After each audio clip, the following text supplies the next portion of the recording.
What's up, guys and gals? Welcome back to the Nerd Castle. Today in the world of indie games, we're going to be taking a look at a title called Sigils of Nightfall. This is one of those games that I've had on my wish list for quite some time, almost entirely based on the artistic fidelity of the game.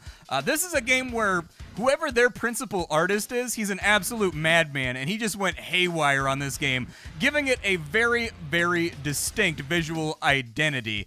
But Sigils of Nightfall, it is a grimdark, dungeon-crawling, deck-building roguelike that is very much like Mort Borg inspired. I don't know if you know what Mort Borg is. I barely know what Mort Borg is. It's basically like a super lightweight, heavy metal version of Dungeons and Dragons. I don't think it ever really took off in the United States very much. The United States was always much more into like Warhammer 40k, D&D, Shadowrun, Battletech, all Pathfinder, all that kind of stuff. But Mort Borg, it's a thing. You can look it up to get like some rough idea what the theming of this title is going to be. And it's a very, very medieval heavy metal universe. Today we're going to be taking a look at this demo for about 30 minutes and seeing if it's something you wanted to add to your wish list, or if it's one of those games that's just not for you.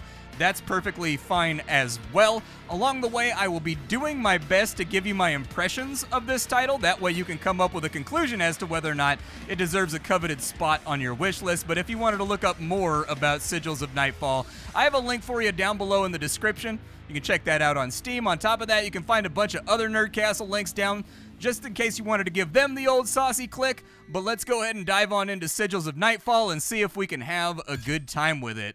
So it looks like when the game goes into its final release, they're planning on having 4 separate characters. I can't really say what they're going to be because inside this little like convention demo, I don't think too many people have played this demo, but it was available for play at like PAX or, at one of those conventions where games are showed off. And so I think this is that same demo that you can check out. Right now, we only have the veteran jailer, once a guardian of a desolated fortress, now an outcast banished and dismissed from his duty. Well, he looks badass as hell, I'll tell you that right now. It looks like there's another guy over here. They give you a description of him. Faith curdled into madness. Okay, that's a hell of a sentence right there. Like, I know what character I would pick, because Faith curdled into madness would be a ridiculously awesome song lyric. Over on this side, we have the condemned soul. Looks like some kind of wizard or some kind of like exiled criminal or something like that that was probably practicing witchcraft or something of that nature. Over here, we have another condemned soul that's just a lady with a big knife under the dying moon, it says. We can't play any of those, so I guess we'll just go into the veteran jailer. We can take a look at his deck. Unfortunately, from what I've perused so far with this demo, there's not a lot here so far that actually makes the game feel distinct in starting out our characters. From playing something like the Ironclad in Slay the Spire, we've got armor cards, we've got damage cards. I was sort of hoping that when I first checked inside of here, we would actually be able to get a vibe for like a special mechanic or something that the character has going on. But it looks like for the moment we've just got the standard culprits that most games like this start out with. A little bit of damage, a little bit of armor, a little bit of extra, and so, You are a condemned soul caught in the depths of the mountain's penance, a dungeon-like prison of despair and horror where a mysterious cult is conducting heinous rituals to bring about the world's end, known as the Nightfall. The sigil is broken, defenses have fallen, and chaos is unleashed. You wake up in a cold cell. We're playing a heavy metal game, so you gotta throw an Iron Maiden reference in there somewhere. Your skull throbs, your mouth tastes of rust. Mercy? No. Just delay. The broken and drained body beside you was not so fortunate. At least its scattered belongings might still serve a purpose. So we can go through them for rusted steel, stiff leather, or parchment etched in ink and blood. The dead have no need for coin. You do. We can get a charm, or it looks like we can just walk away and not disturb the dead. This game does have things like in The Binding of Isaac or Slay the Spire where they give you run-long modifiers. They make things happen that make your life better and make certain cards kind of get buffs or play stronger, and they sort of develop out your strategy, so I think I'll probably take a charm first. Our first charm is the Fly's Head. The first attack that you play in combat gains life drain. That's pretty good, actually. I'll definitely take that. That's one free heal off the top every single time we go into battle. You gather the scraps of someone else's end. They will serve your beginning. So here we are in Act 1 in the jail. Now, one way that this game is different from a lot of the other roguelites and also other deck builders out there is that they did not use the normal wireframe grid that every single game like this actually uses for their map navigation. Instead, they've opted for like graph paper style 4 Against Darkness grids, or like old school AD&D grids where you move in between rooms and you don't actually know what's going to be inside a room when you enter on into it, which does infuse the game with a little bit of risk if you're already kind of like redlining and having a hard time surviving. It makes opening up doors kind of a creepy experience. From there, other mechanics that you need to be aware of. Our character does have stats, RPG style. Each of these stats, they modify the way that some of our cards work. So for example, strength makes your attacks hit harder, agility makes your blocks hit harder. I don't know what presence does, but I think it has to do with like magic. And then toughness over here, it modifies the amount of damage that you take from status effects that ignore armor, and so that's also going to be helpful for mitigating bleeds and stuff like that, making sure they don't tick quite as hard as we're on our way through the dungeon. This up here is the sigil. Every time you enter a room, this meter is going to fill up with blood. When it hits one of these runes right here, the rune will shatter, and the sigil will add a negative effect on the dungeon that you're just going to have to deal with from here on out because you were too slow to get yourself out of the situation. We also have a character level. I played through the entire dungeon here, and I was not able to level up on my run. I was just shy of a level up, so I don't know how the level ups are going to affect your character. My guess would be they're going to allow you to add stats or something else like that, but that would largely just be conjecture. We'll move into our first room, and our first room has a cultist inside of it that is wearing a pair of human hands like some AirPods. Okay.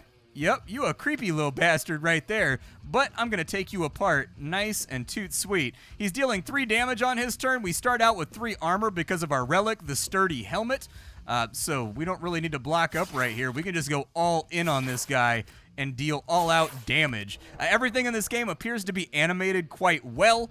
The sound effects that I've seen thus far have all been well selected. It feels good to strike and hit enemies and deal damage and do all that kind of stuff. After killing the enemy, we're going to get some money, and we're going to get a card. So we've got the Ashes of a Saint. That's a heal. We've got Death from Above, which deals 5 to 9 piercing damage to every single enemy.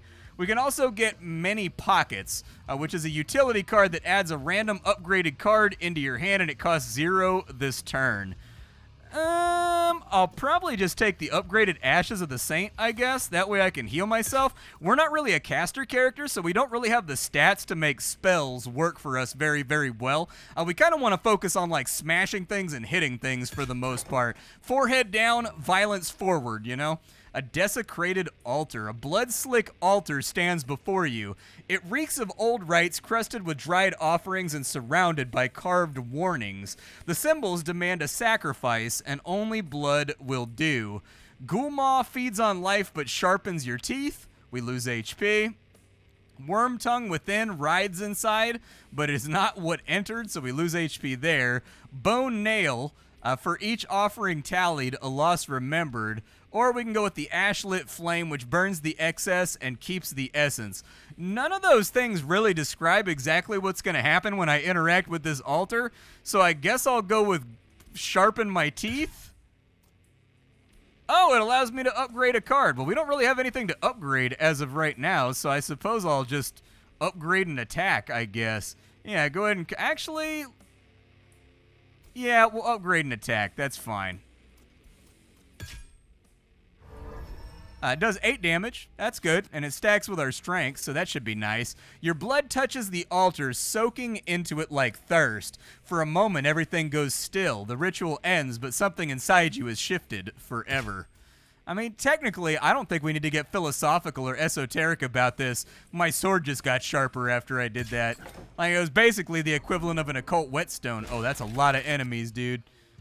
Okay, so our combat here... We've got 8 damage going out, and we're going to have to figure out a way to do something about that, and it looks like we actually have the things we need in order to make that work.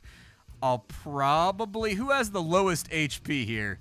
You? Alright, we're going to go in on the cultist, because I think actually eliminating enemies from the field is probably... Oh yeah, we get life drain on our first attack, too.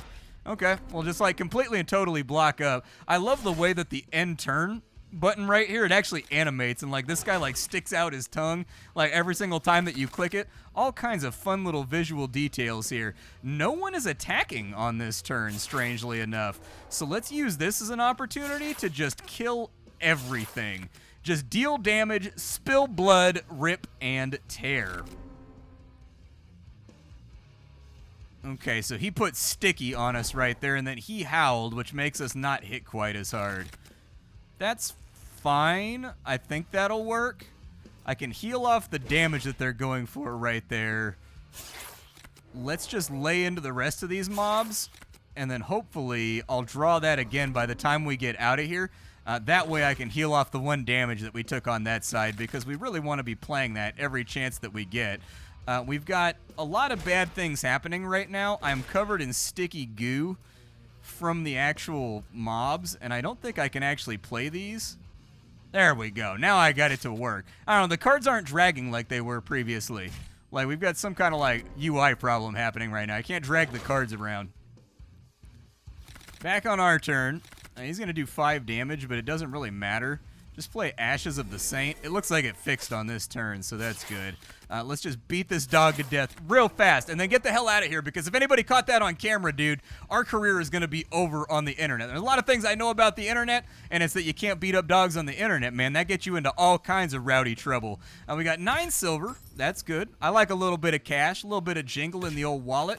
And then we got a card. We've got Club, which weakens the enemy.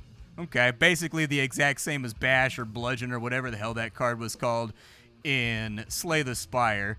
It is, however, a plus card, so I guess I'll take that, and if I get the opportunity, I'll try to remove one of my other attacks. That way we're only drawing the good stuff. We have an event right here, the Trials of Valor. A 4-armed creature with deep eyes, or with eyes deep as black holes, lock its gaze onto yours. You're trapped in a silent ritual where the only escape is to accept its challenge. Emerge with power clawed from the void, or be stripped of your essence, left hollow and damned. We've got 4 different trials right here. I think they're lining up with our attributes. So it would seem to me that the only one that we should really attempt here is like the buff guy challenge, like the protein shake challenge. Maybe that'll work out for us, so I'm going to give it a go.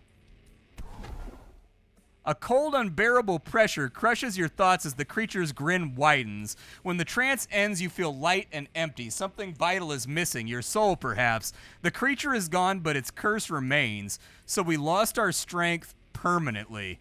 That sucks. What equally sucks right there is that for a game that's based on tabletop gaming, we did not get to see the dice roll. We did not get to see any of the modifiers right there. It played the sound of a dice being rolled, but like me being the naturally superstitious and also suspicious person that I am, I want to see the dice roll happen. So I would recommend, to avoid frustration inside your player base, that you make the dice roll public. It should roll a dice on the screen. It should tabulate all the bonuses. It should tell you what target you were shooting for. Then it should apply the penalty or the bonus that you're going to get out of that challenge, because we just permanently lost a stat right there. Like, our entire deck is now weaker because of that.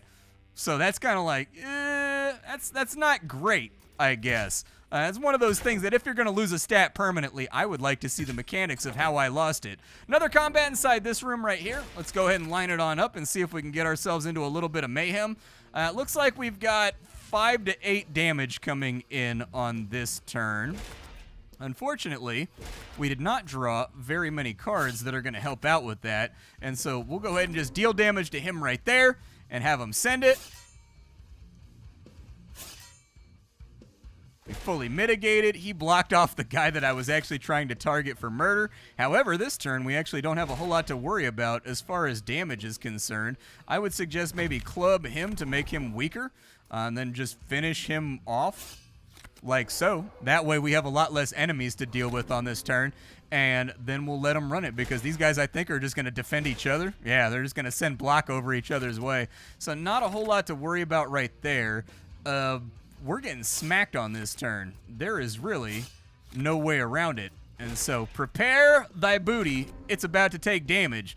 It's about to get smashed in half. 4 out right there, and then we've got 5 coming in on that side. Luckily, we have a heal inside of our deck. Otherwise, I'd be a little bit more worried about this. Let's go with a club on him to nerf his damage. Oh, it nerfed his damage completely because he's dead now. Nice. What is the best way to mitigate your enemy's damage? Kill them dead as dirt is what we just learned right there. Killing a guy way better than blocking a guy's advance or his attack. I'll take it. All right, so on this player turn, we've got 5 damage coming in. That should be easy enough to mitigate. Let's bludgeon him one more time and see if we can bring that back down inside the realm of one of our block cards. I'll heal off some of the damage, and we should be good. Yeah, we're all right. We're hanging in there right now. Let's just give him the upgraded sword strikes, and hopefully we get a nice stack of cash or something good from that fight. 11 silver. I mean, we've got some money. If we ever end up finding a shop or something, it'll be good. Choose an attack in your hand and add a copy of that card. I don't want any of this. That card's bad because it costs energy. That should be a free card as an upgraded card right there. That shouldn't cost anything. I struggle to see a world in which I have 3 energy limited and I would spend 1 of it drawing 2 more cards out unless I was really fishing for a strategy. I definitely don't want that card at all. Twin attack. It's free. I guess I could use it to duplicate my bludgeon or something. But, like, I'm kind of on the fence about it, I guess. I don't know. I'm not... Oh, look at that. Our sigil filled up a little bit. Well, I'm going to check this room over here and see what we get. A desecrated altar. A blood-slick altar stands before you. It reeks of old rites crusted with dried offerings. We've already done this one, right? We might as well try something else. I guess I'll lose the maximum amount just to see what happens. Optimize a card. I have no idea what the difference is between optimizing. I guess I'll go with my club. Oh, it's free? Nice, dude. Your blood touches the altar, soaking into it like thirst. For a moment, everything goes still. Fair enough. I'll take that. A free card's great. I'll take a free card. We've got another fight right here that we're going to have to undertake. This guy doesn't look that tough, and we've already got him blocked up, so I think we're good right there. Let's just take him out. Just get real aggressive with him.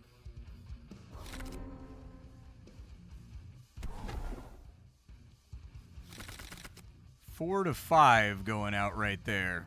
Okay. I can block that. We'll be all right.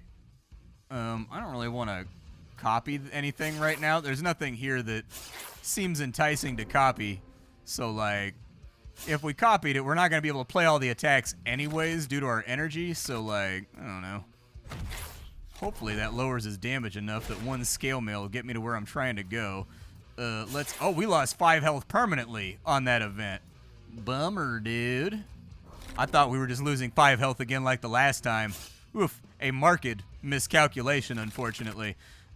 Let's go. Let's just finish him off, dude. Like, he's right there on the precipice of being annihilated, so we might as well get it finished off. Another $5, a little bit of XP, a couple of cards here. We've got gain 11 armor and exhaust. I mean, it could save us. 5 to 9 damage to everything on the battlefield is pretty ridiculously dope, though. Like, that's pretty good. However, I don't think we have the stats to deal a lot of damage with it. But if there's 3 enemies on the grid, it would cost me 3 energy to hit all of them for, like, 6 damage.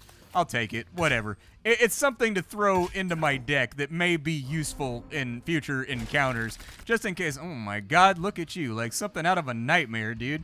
I don't know exactly what you are, but I hate you, and I want to smash your face off.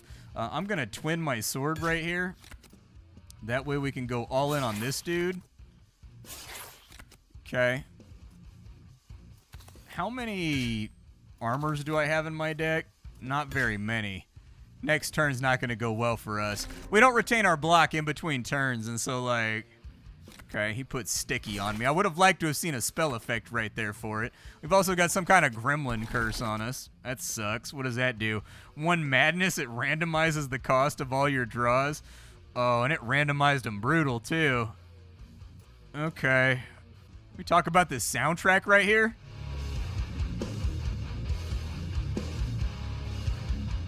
That's the good stuff right there. There's not enough, like, Zakk Wylde style guitar squeals, like, wee in there, but, like, still pretty rad. Let's just bludgeon this dude to lower the damage he's going to deal so that we only take like 1 right there. And the Goblin's Curse doing the Snecko Venom thing and randomizing all my card cost is actually kind of a headache. Not super great. We still have heals inside of our deck, though, so I think it'll work out. Let's go with a sword to kill him. Oh, sword did not kill him. Bummer. Okay, well, let's kill the guy that's dealing most of their damage to begin with. Anyways, it looks like the curse expires when we actually kill off the goblin what deployed it, so that's good. And then we'll just bypass right here. He's probably just going to put more sticky on me, right? Yep, loads and loads and loads. Oh, he hatched. I did not expect that to be a thing. Okay. We're obviously going to play the sticky to get it out of here. You will do an unknown action. Let's just block up a little bit in case... Oh, that was the wrong card. That was a misplay. I meant to do 2 scale mails right there. I was going to say, oh, dude, did you just take a dump right in front of me? That's poor form, man. Poor form. Like, even in the throes of combat, unacceptable. Let's kill this egg, maybe? I can't death from above, but we can get rid of the sticky, I suppose. So I'll get rid of the sticky. Is he about to do it again, man? You better not do it again. Oh, we're dazed. Okay. I guess I can live with that. So far, though, I haven't seen anything that... Why is he only taking 5 damage? Does he have, like, an armor or something? Like, the card says 6, but he's taking 5. Scale mail up for that attack. And then just finish him off, I guess. He's attacking on this turn anyways, so, like... Do what you can to mitigate. He's about to lay another egg, so we need to go all in on this dude while we still have the opportunity to do so. Get the sticky out of my deck, too. Okay. Not just 1 dump, 2 dumps before me. 2 dumps before me that I was forced to witness. Get him with the club. Just kill him off for right now because we've got multiple turns to take care of the egg. And so I think it'll be all right. That disintegrates out of our deck at the end of the turn, so I think we're still like in an okay position.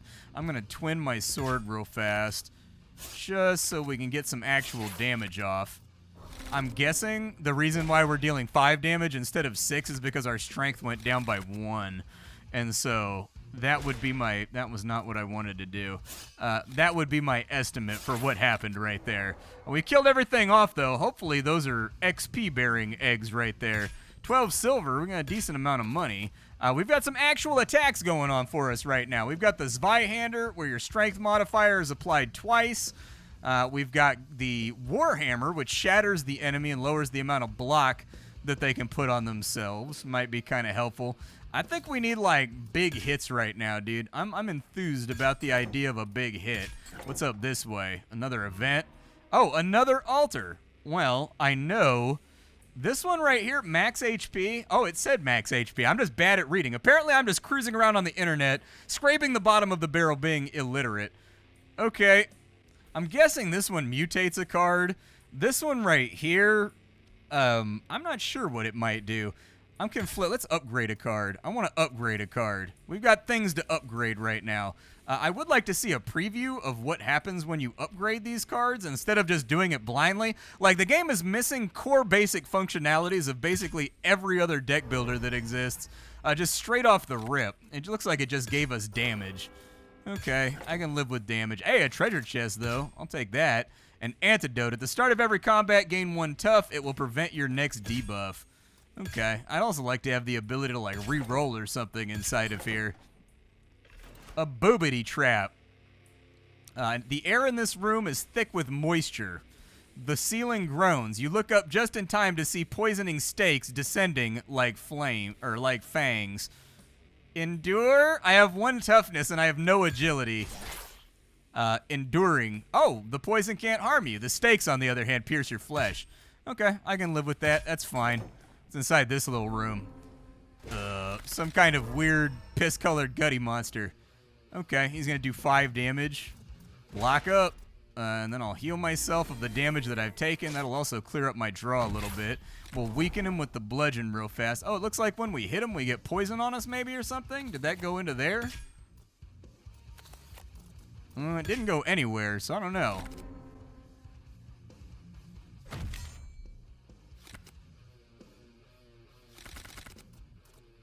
Yeah, we gonna this Zweihander. Oh, he got the low roll right there. That's hurtful. Okay. Just keep the damage going out. It looks like he's just gonna keep stacking poisons on us until we actually get out of this fight.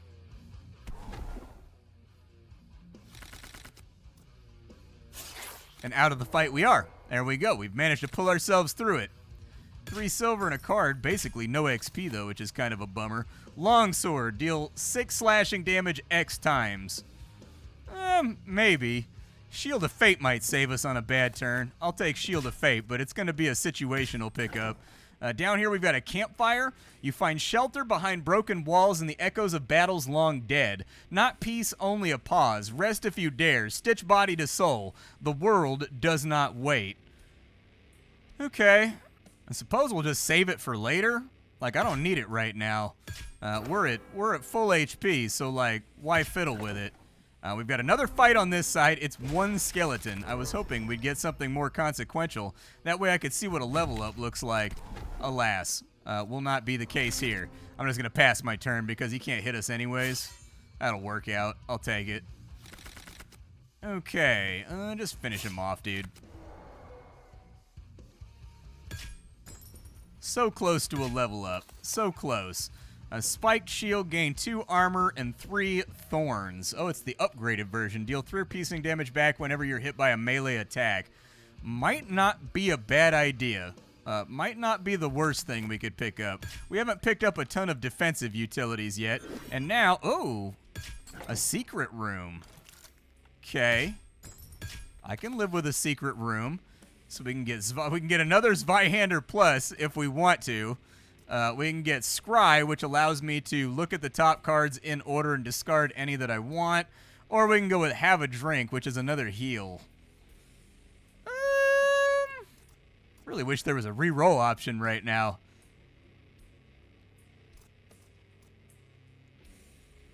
So I'm a little offense heavy at the moment, and I'm a little defense light. I would actually really prefer to take maybe Have a Drink, since that deletes itself from my deck anyways. And then we've got the Oracle's Idol. It will give us Presence +1. I can live with that. That's all right. Okay, back through this room, and let's see what a boss fight has for us for right now. Yeah, that's a gnarly looking dude. That's a lot of damage on the opening turn. That's an enormous amount of damage on the opening turn. Let's go Death from Above on everything here, because I think the faster we can eliminate his extra little homies, the better off we'll be.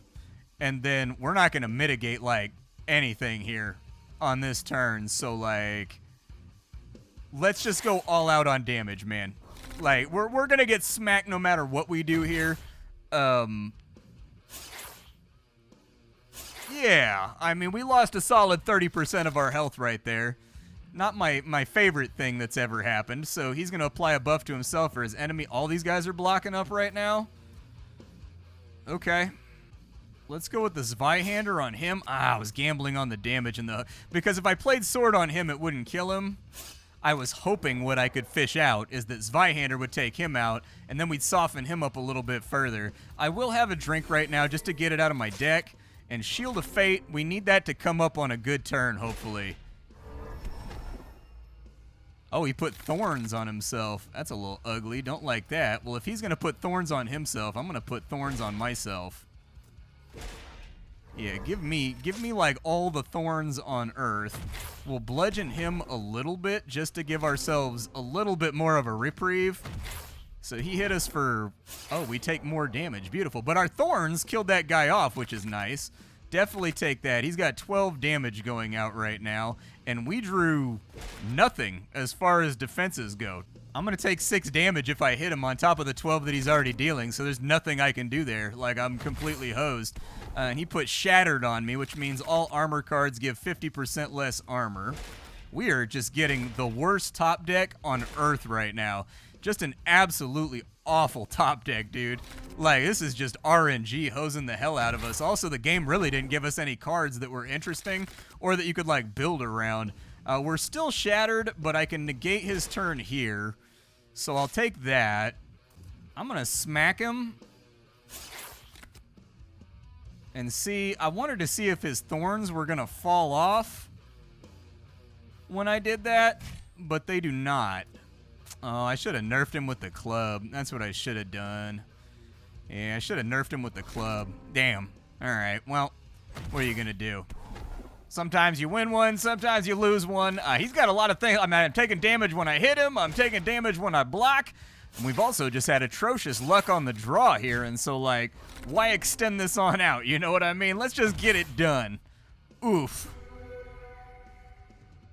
Honestly, so visually and aesthetically, I think a really fantastic demo. But from there, the game does not really do a whole lot to show off what makes it distinct. And I think what I would have liked to have seen was for the game to lead. So it did. I'm going to be honest with you. It led with its best foot forward. That's its art style. The way that this game looks, the way that it sounds. They have a very well-developed atmosphere to their game. But what I mean is I wanted to see the game lead with the mechanics that really make this game distinct from the other ocean of card games that are out there in the world being released right now. I get at least like 5 or 6 a week. And so like we didn't really get to see how the sigils worked. We didn't really get to see how the level ups work and how the attributes develop over it. And because of that, we were just kind of left with a card game. I would have very much in this demo liked to see what made the game different rather than the same. And there are a few breadcrumbs there that indicate that's going to be a thing. You know, even with the dungeon layouts and whatnot, I can think of a lot of cool stuff they could do with that. But we didn't really get to see it here. So this is Sigils of Nightfall. Whoever your artist is, he is utterly fantastic. From there, the game is bug-free and it works perfectly fine. But maybe for like a Steam, when you release the demo onto Steam, maybe arrange it in such a way that the game leads with what pops about it and what makes it different outside of just the visual differences. Just my thoughts. My name is Splattercat. I sift through the pile to find what's worthwhile in the world of indie games every single day so that you don't have to. Today it was Sigils of Nightfall. Tomorrow it'll be something else. Thanks, folks.